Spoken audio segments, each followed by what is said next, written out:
Yun, magandang araw po sa ating lahat. And medyo na-pending muna yung ating live for today. And today is May 20, no, mga kaibigan. Dahil sa meron po tayong natanggap na message galing sa Pilipinas mula po sa nanay nung isa nating ka-OFW dito sa UAE. At aasikasuhin natin dahil ang request ng nanay ay kung abutin pa kung pwede ay maiuwi yung labi ng kanyang anak sa Pilipinas. So titingnan natin kung aabutan pa natin, kakausapin natin yung asawa at pakikiusapan natin na mga kaibigan. May contact number na ibinigay sa akin, yung bali pinsan nung OFW na pumanaw. Kaya lang mula kanina ay hindi pa sumasagot, so I decided na puntahan na lang yung kanilang bahay since malapit lang naman doon sa akin tinitirhan, no? Nasa ilang block ba? Isa, dalawa, tatlo, apat na block. So sabi ko pupuntahan ko na lang, and hopefully ay meron tayong abutan doon sa kanilang bahay. If ever nawala, pupuntahan natin doon sa sa pinagtatrabahuhan na Mediclinic. At kasi importante na maabutan natin, no, mga kaibigan, kasi sabi nung nanay Muslim na raw ito, converted into Muslim. Pagka sinabi kasi Muslim, mga kaibigan, at ikaw ay pumanaw, ang pagkakaalam ko dyan ay within 24 hours kinakailangan na mailibing.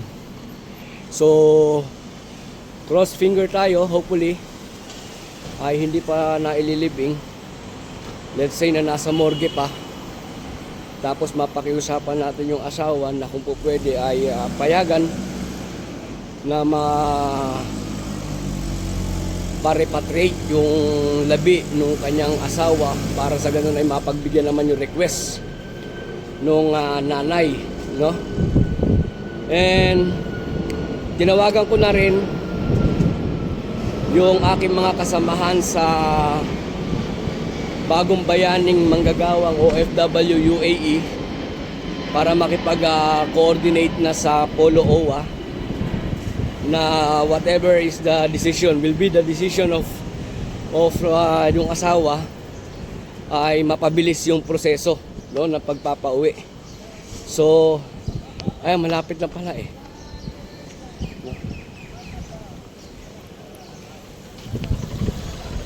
So yan yung yan yung building. Ito, yung nasa corner.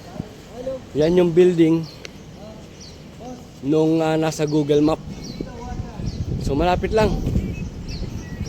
So kakausapin natin yung pinsan, sana abutan natin dito yung pinsan, no? So mamaya, antabayanan nyo, mga kaibigan, i-update ko kayo pagkatapos itong video na ito. Kung ano man yung maging kalabasan nitong lakad natin ay i-upload ko mamaya sa aking YouTube channel, no? At maging do sa FB page namin ng BBM OFW UAE, i-upload ko rin ito, no? Okay, so antabayanan niyo po, mga kaibigan, babalikan ko kayo, ha? So yun, mga kaibigan, galing na tayo sa ibinigay na address sa atin. Kaya lang unfortunately ay wala din yung pinsan. Pumasok daw, and nakausap natin yung anak, wala namang maibigay na information kung saan ang location nung clinic nung mama niya. And babalik na lang tayo mamaya 6 or 7 ng gabi para malaman. Hindi rin alam nung pamangkin, nung anak nung mama niya, yung pamangkin, kung yung informasyon tungkol doon sa labi nung kanyang tita, bali, no? So babalik na lang tayo mamaya 6 to 7 ng gabi. Nariyan na raw si yung ibinigay na contact person sa atin. No? Antabay tayo mamaya. Antabayanan nyo mga kaibigan, i-update ko kayo dahil napaka-importante nitong mission na ito, no, na magawan natin ng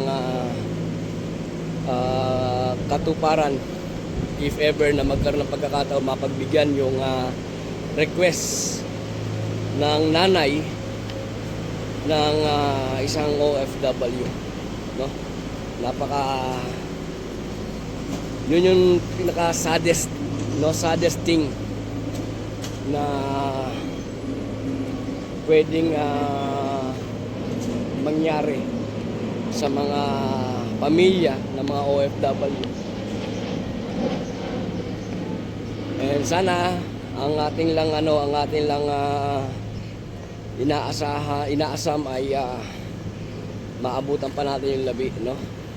At makausap natin yung mismong asawa para maiuwi ng Pilipinas. Okay?